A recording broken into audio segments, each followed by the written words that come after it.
Mas enfim, na cena aqui de Uma Batalha Após a Outra, eu não peguei essa cena do carro, porque a gente já tinha olhado uma cena de montagem mais de ação, assim, no F1, e eu queria pegar uma cena que eu acho que representa um aspecto muito bom desse filme, que é o aspecto cômico, da comédia, né?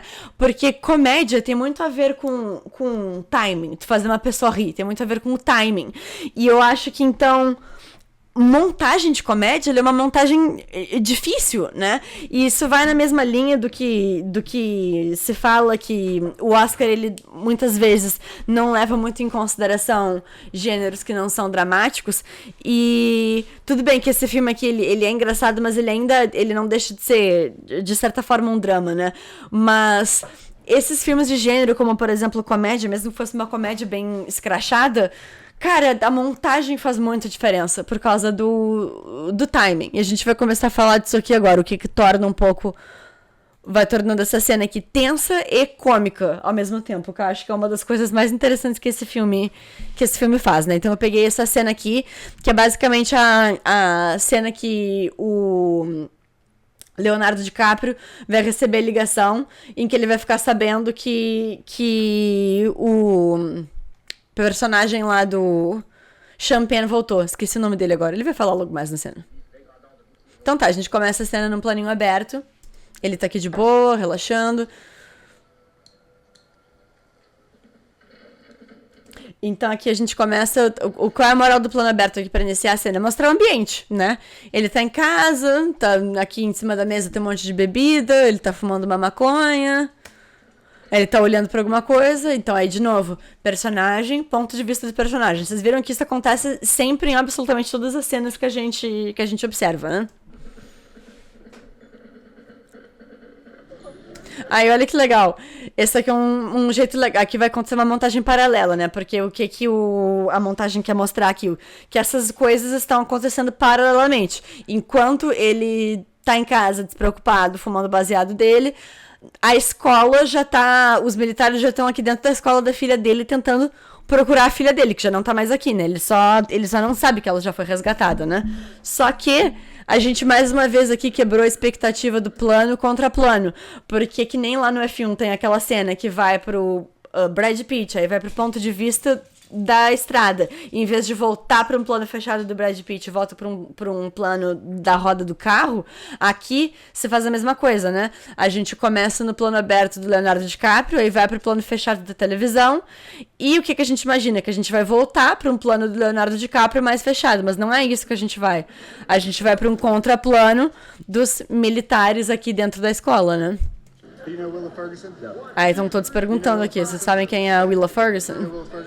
E aí, uma vez que a gente veio aquele planinho aberto das costas dos militares, então a gente estabeleceu eles, e aí agora a gente vem pro contraplano do plano médio do personagem.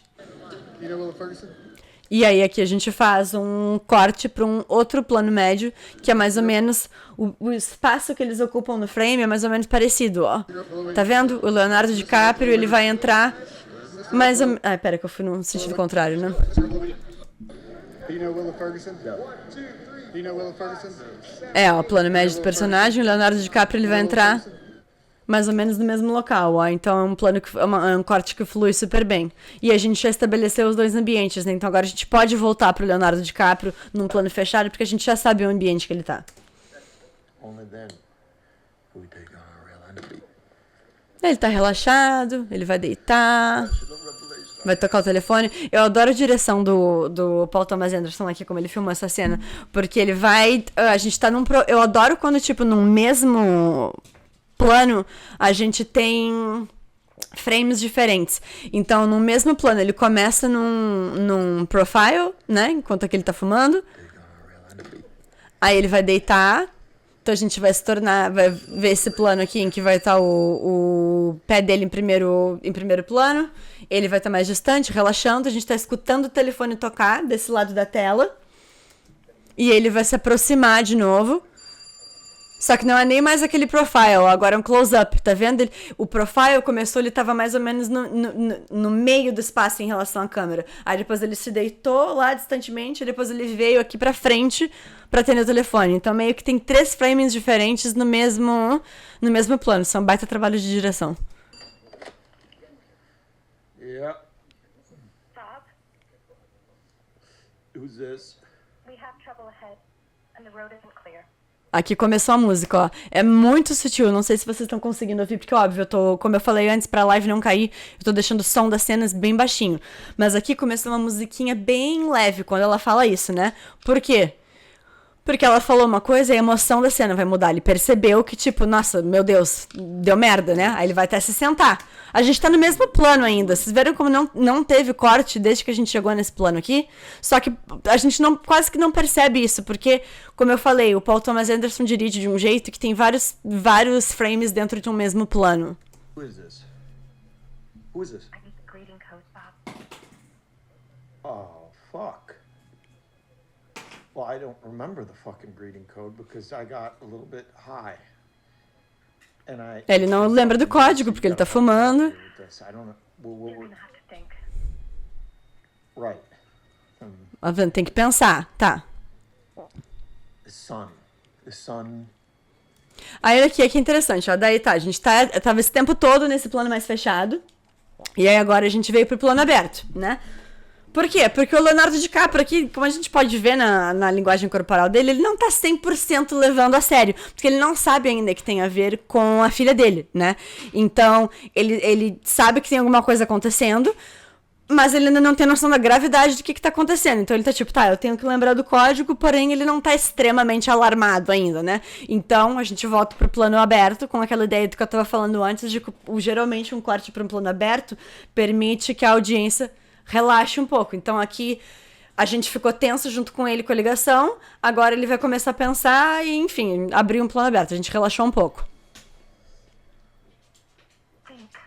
The sunrise in the west, right? The campus has been raided and the Billy Goat has been taken. Billy Goat is Howard Summers. Ó, ela falou em código, aí cortou pro plano próximo dele de novo, porque o que tá acontecendo aqui? Ele não lembra de tudo exatamente, então ele demora um pouco para processar o código até ele lembrar qual é a informação específica. Então a gente foi mais para perto dele, pro espaço dele, enquanto ele processa o código do que ela acabou de dizer. Então ele tá começando a lembrar. Ah, esse código significa isso. Howard Somerville has been taken. He's been taken or killed. What's going on? Ela vai explicar. Yesterday, and it gets worse. The hammer is loose and en route to Backtown. Steve Locke? Ah, Steve Locke, esse é o nome do Champagne, né? Steve fucking Lockjaw? What in the motherfucking fuck? How are you getting fucking worse than that? You're saying Steve Lockjaw? What? Esse corte aqui é muito bom, gente. É isso que eu tô falando, de que, tipo, esse filme, ele é muito marcante pela comédia irônica dele. E por mais que, tipo, isso não seja óbvio, isso tá muito presente na montagem. Porque, olha só, o que torna essa frase do Leonardo DiCaprio engraçada além de tudo? É a linguagem corporal dele, né? Então, tipo, tu olhar ele no plano aberto é muito mais engraçado pra essa frase aqui do que se a gente tivesse ficado no plano fechado, né? Porque ele vai fazer esse movimento aqui. How could it get any fucking worse than that? You're saying Steve Lockjaw? What the motherfucking fuck? Nothing is secure. Everything is wrong. Não, e a legenda aqui, né? A legenda aqui já quer nos levar pra Marvel. Que a legenda aqui tá falando Steve Rogers. Lockjaw? What? Nothing is secure. Everything is wrong. No one is above suspicion. No. Slow down, okay? My daughter, my fucking daughter left the house. Aí aqui a gente voltou pro plano fechado, ele tá preocupado, né? Agora ele né, agora ele já tá na paranoia de, pô, minha filha não tá nem em casa e esse louco aí do Steve Locke tá solta. He's not in the house with me, so you gotta give me more information. More secure. Lady Champagne and her team have extracted Willa. She's safe. Good. Aí tá, Okay, então a good. filha Keep her dele there. tá tranquila. Points are the same as they've ever been. We'll be seeing you. I'll be well, okay, tell me the rendezvous point. What's the hello? What's the fucking rendezvous point? Hello? Ó, aí aqui, lembra, a cena toda a gente tem aquele plano lateral dele e tem o plano o plano aberto, que vem do ponto de vista da televisão, né? Tanto que quando a gente viu o contraplano, era o contraplano de frente pra TV. Agora que a cena toda já rodou, quando ele termina a ligação, a gente não volta para aquele plano aberto que a gente tinha visto antes, a gente volta para um plano diferente.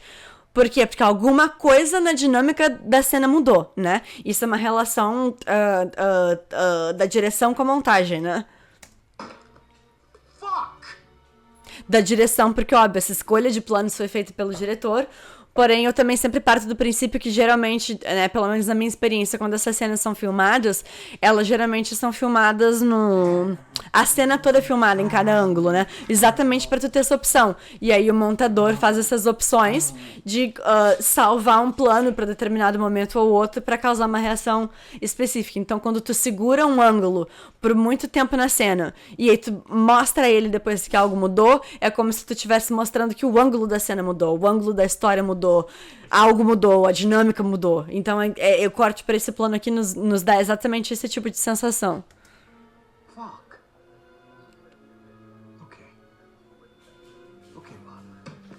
Ok, Bárbara, é Bob, né? Não é Bárbara. A legenda tá completamente louca, mas tudo bem. Don't panic. E olha que interessante isso, né? Se vocês forem, sei lá, se vocês forem pra uma, assim, aula de cinema, primeira aula de cinema, primeira coisa que vão ensinar pra vocês sobre como decupar uma cena. Ei, vocês, cachorrinhos, vamos nos acalmar. O que pegou aqui, ô? Gente, olha aqui, ó, a minha cachorra, eu coloquei um AirTag nela, porque ela é né, uma demoniazinha encarnada e ela já fugiu. Então eu coloquei um AirTag nela. O que ela fez? Ela mastigou o AirTag inteirinho e eu acabei de achar ele no chão. Tudo bem, né? Criança é assim mesmo. É dinheiro gasto e coisa quebrada o tempo todo. Mas tá, o que eu tava falando. Quando vocês vão aprender a decupar uma cena, uma das primeiras coisas que a gente aprende é a linha dos 180 graus, que é quando tu vai colocar... quando tu vai decidir aonde tu vai colocar a câmera na cena, existe uma linha imaginária que não pode ser cruzada. Porque uma vez que ela é cruzada, fica estranho. É como se a linha do olhar tivesse diferente, né?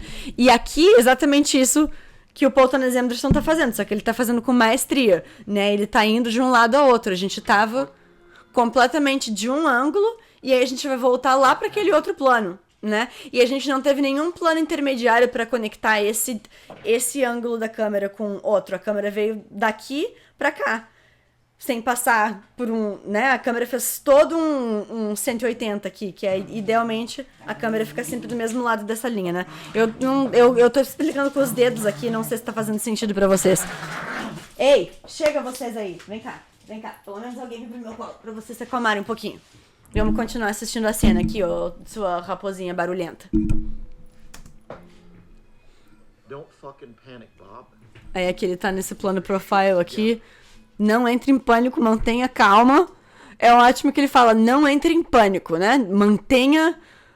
Mantenha-se composto. Ele faz o quê? Dá um traguinho no baseado, né?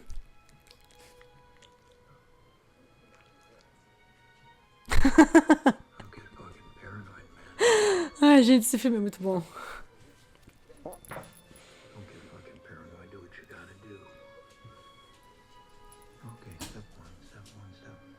Tá se aproximando, né? Aí o que ele tá olhando, de novo, né? A reação do olhar com o corte. A gente falou isso na cena anterior que a gente viu.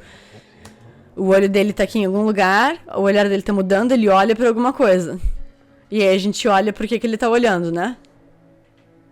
A gente, eu digo a audiência. Aí a gente vai pro contraplano, que é ele olhou pra alguma coisa, se criou, se estabeleceu uma conexão, então agora tem um plano a partir de onde aquela coisa estava.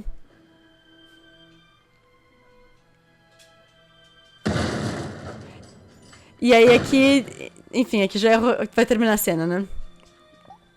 Aqui já é uma coisa de roteiro, mas também é muito legal quando tu corta daqui pra cá, porque basicamente é uma quebra total de expectativa, porque ele não fique paranoico, então tu acha que ele tá só paranoico, que de fato não tem nada acontecendo ali na casa dele, que tá tudo acontecendo lá na escola onde tá a filha dele, né, mas aí a expectativa é quebrada uma vez que a porta realmente, né, cai abaixo. Mas eu gosto muito dessa cena porque... como eu falei, eu acho que naquela cena da montagem do carro é uma cena clássica, sensacional, mas clássica de montagem, né? A montagem tá muito evidente naquela cena. Em cenas como essa, a montagem não é tão evidente, mas ela é essencial pra criar o que acabou de acontecer, né?